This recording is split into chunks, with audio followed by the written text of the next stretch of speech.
നമുക്ക് വലിയ സമാധാനക്കേട് ഉണ്ടാക്കുന്ന വാർത്തകളാണ് പശ്ചിമേഷ്യയിൽ നിന്ന് ഇപ്പോൾ വരുന്നത്.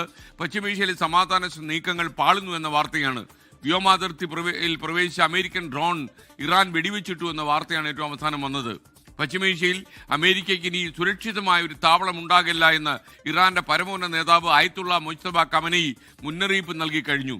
സംഘർഷത്തിന്റെ പശ്ചാത്തലത്തിൽ വൈറ്റ് ഹൗസിൽ ഇന്ന് അടിയന്തര യോഗമുണ്ട്. എന്തായാലും പശ്ചിമേഷ്യയിൽ സമാധാനം വരും എന്ന നമ്മുടെ ആഗ്രഹം ഈ അടുത്ത ദിവസങ്ങളൊന്നും സഫലമാകാൻ പോകുന്നില്ല എന്നുള്ള വാർത്തകളാണ് അമേരിക്കയിൽ നിന്നും ഇറാനിൽ നിന്നും വരുന്നത്. മധു കൊട്ടാരക്കര അമേരിക്കയിൽ നിന്ന് ചേരുകയാണ്. മധു, ഗുഡ് മോർണിംഗ്. ശരിക്കും പറഞ്ഞു കഴിഞ്ഞാൽ ഇതിനൊരു അന്ത്യം വേണ്ടേ? കാരണം ഗൾഫ് നാടുകളിലൊക്കെ തന്നെ സമാധാനം നയിച്ചിട്ട് എത്രയോ കാലമായി. സാമ്പത്തിക നഷ്ടം, എന്തെല്ലാം പ്രശ്നങ്ങളാണ് ഇപ്പോൾ ഉണ്ടായിക്കൊണ്ടിരിക്കുന്നത്. Good morning. Good morning. ഹജ്ജ് തീർത്ഥാടനത്തോടനുബന്ധിച്ച് ചൊവ്വാഴ്ച ടെലിഗ്രാമിൽ പുറത്തുവിട്ട ഒരു സന്ദേശത്തിലാണ് അമേരിക്കയ്ക്കെതിരെ ഇറാന്റെ പരമോന്നത നേതാവ് അയത്തുള്ള മുസ്തഫ ഖമീനി ആഞ്ഞടിച്ചത്. അദ്ദേഹം പറയുന്നത് കാലചക്രം പിന്നോട്ട് തിരിക്കാനാകില്ല എന്നാണ്. അറബ് രാജ്യങ്ങളും അതുപോലെ അതുമായി ബന്ധപ്പെട്ടുള്ള ഭൂപ്രദേശങ്ങളും ഒക്കെ അമേരിക്കൻ സൈനിക താവളങ്ങൾക്ക് ഇനി ഒരു കവചമായിട്ട് പ്രവർത്തിക്കാനാകില്ല.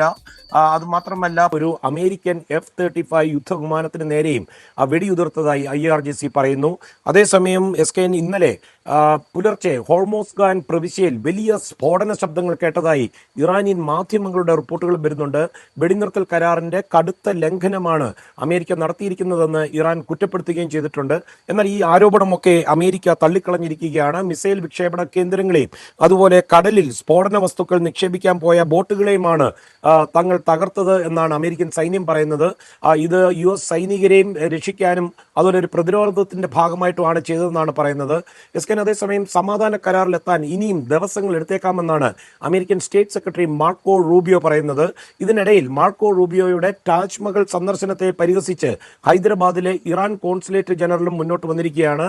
അമേരിക്ക ഒരു വശത്ത് ഇറാനിയൻ സംസ്കാരത്തെ ഇല്ലാതാക്കാൻ ശ്രമിക്കുമ്പോൾ മറുവശത്ത് ഇറാനിയൻ വാസ്തുവിദ്യ മികവിൽ നിർമ്മിച്ച താജ്മഹലിന് മുമ്പിൽ റൂബിയോ ഫോട്ടോയ്ക്ക് പോസ്റ്റ് ചെയ്യുന്നത് ഒരു വിരോധാഭാസമാണെന്നാണ് ഇറാന്റെ കോൺസുലേറ്റ് ജനറൽ പറയുന്നത്. റൂബിയോയ്ക്ക് താജ്മഹലിന്റെ ചരിത്രമോ അല്ലെങ്കിൽ വാസ്തുവിദ്യയോ അറിയാമായിരുന്നുവെങ്കിൽ അദ്ദേഹവും പത്നിയും അവിടെ നിന്ന് ഫോട്ടോയ്ക്ക് പോസ്റ്റ് ചെയ്യില്ലായിരുന്നു. മുഗൾ ചക്രവർത്തിയായ ഷാജഹാൻ തന്റെ ഇറാനിയൻ വംശജയായ ഭാര്യ മുംതാസ് മഹലിനോടുള്ള പ്രണയത്തിന്റെ പേരിൽ ഇറാനിയൻ വാസ്തുശില്പികളുടെ സഹായത്തോടെ നിർമ്മിച്ച സ്മാരകമാണ് താജ്മഹൽ എന്നും ഈ ഹൈദരാബാദിന്റെ ഇറാൻ കോൺസുലേറ്റ് ഓർമ്മിപ്പിക്കുന്നു.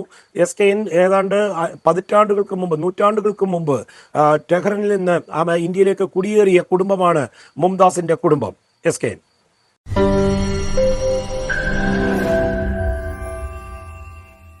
ലോകത്തെവിടെയായാലും ഏത് സമയത്തും 24 വാർത്തകളും ഓഗ്മെന്റഡ് റിയാലിറ്റി പാക്കേജുകളും എക്സ്പ്ലെയിനറുകളും വിശദമായി കാണാൻ ഞങ്ങളുടെ YouTube ചാനൽ നിങ്ങൾക്ക് സബ്സ്ക്രൈബ് ചെയ്യാം.